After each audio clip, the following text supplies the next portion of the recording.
it's Skiesti. Does your Mercy gameplay look like this after the Mercy changes? Okay, cool. Okay, neat. Okay, that was fun. It's okay. So did mine. I mean, that's literally me. I'm here to help you learn how to adapt so you can keep flying the friendly skies.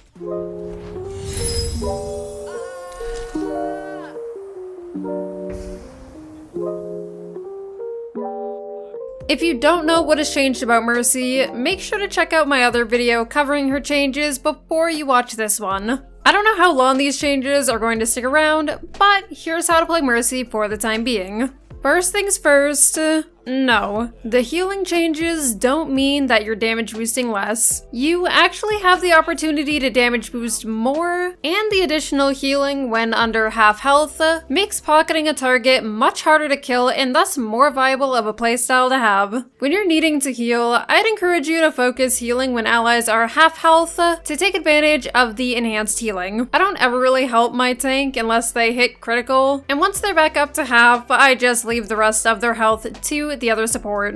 If it's not too dangerous, you can Guardian Angel forward to get in beam range and then GA back so you can heal a critical tank briefly. However, if your tank is too far up, don't bother unless you really have to. When multiple allies are critical, take the time to go from ally to ally, quickly getting them to the half health point. Once the critical allies are half health, you can work on getting them back to full when or as necessary. This is called juggling healing, and it's super important. Okay, this is going to sound really weird, but as long as the enemy team doesn't have someone that can potentially one-shot, leave your pocket target with a little bit of health missing so that you can trigger sympathetic recovery if you think you'll be targeted and need a little healing for yourself. Speaking of, Mercy's new self-healing is really situational for if it's better or worse than it was before the changes. If no one needs healing or your second support takes the healing you need to regenerate, you're pretty much screwed. There's also no constant self-regeneration in Valkyrie now, so that makes certain situations tough to survive, but we'll get into that more later. Otherwise, I'd say that if you're able to trigger sympathetic recovery and get some assistance from your team, or you're able to stack the support role passive on top of sympathetic recovery by not taking damage, you can actually survive pretty well. Let's talk about how to use Guardian Angel now and a bit about positioning. With the backward Guardian Angel nerf, I've only really been using backward GA to briefly get in range of a critical ally and then bounce back.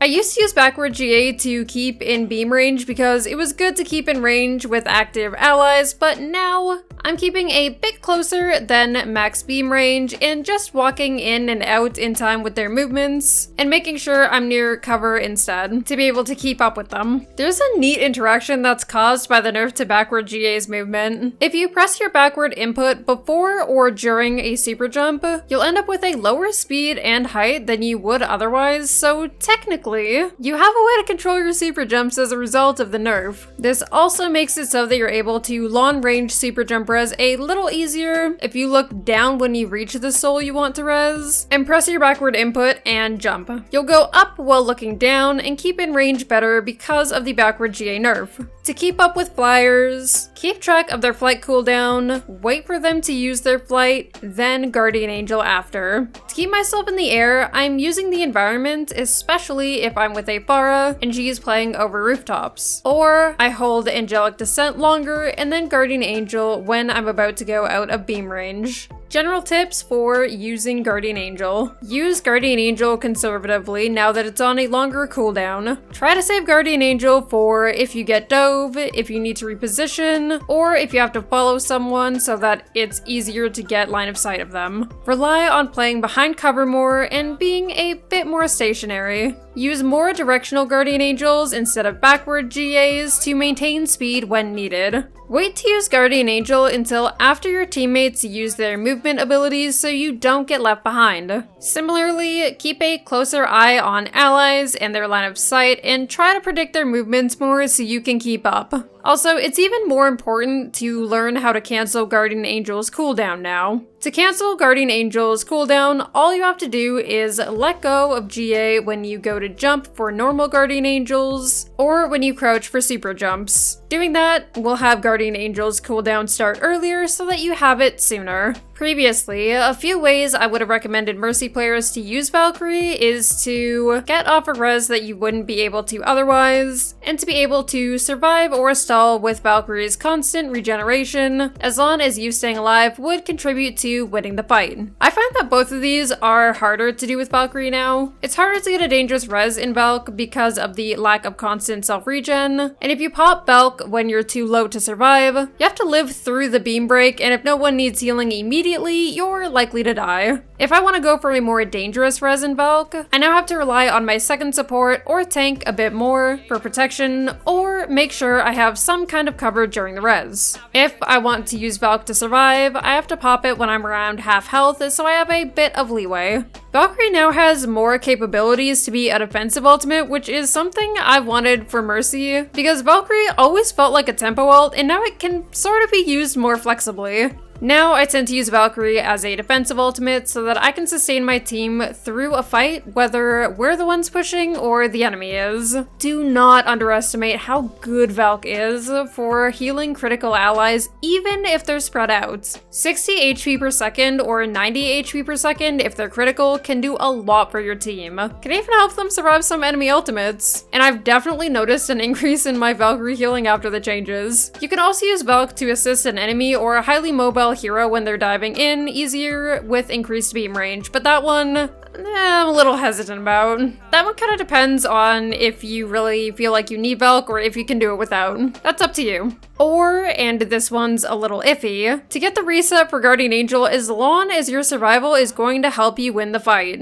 And that's it from me for now. I hope this video helps you navigate Mercy's new changes and adapt so that you're still able to play our favorite Guardian Angel. If you have any more questions, leave them in the comments and I will do my best to answer them. Also, I'd love to know what you think about Mercy's new honeybee skin. It comes with a little bee charm, and I talked to the artist who created it, and they told me that his name was BB the Bee, like B-I-B-I, and I think he's just adorable. I absolutely love him. Thank you so much for watching, and I'll see you next time.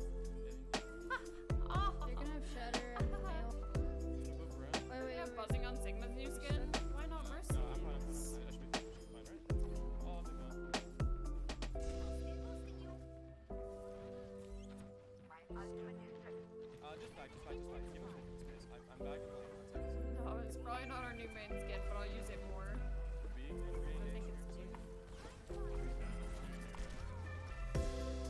What?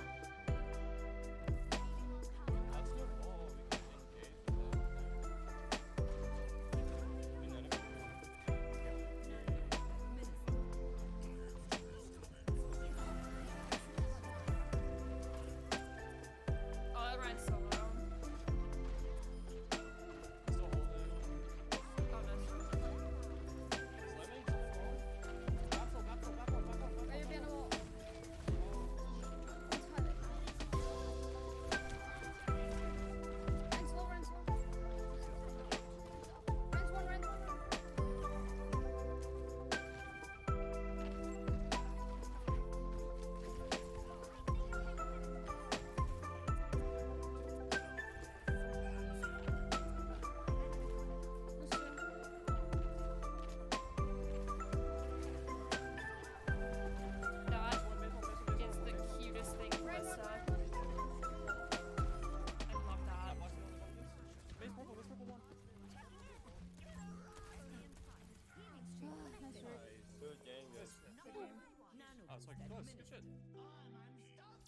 Good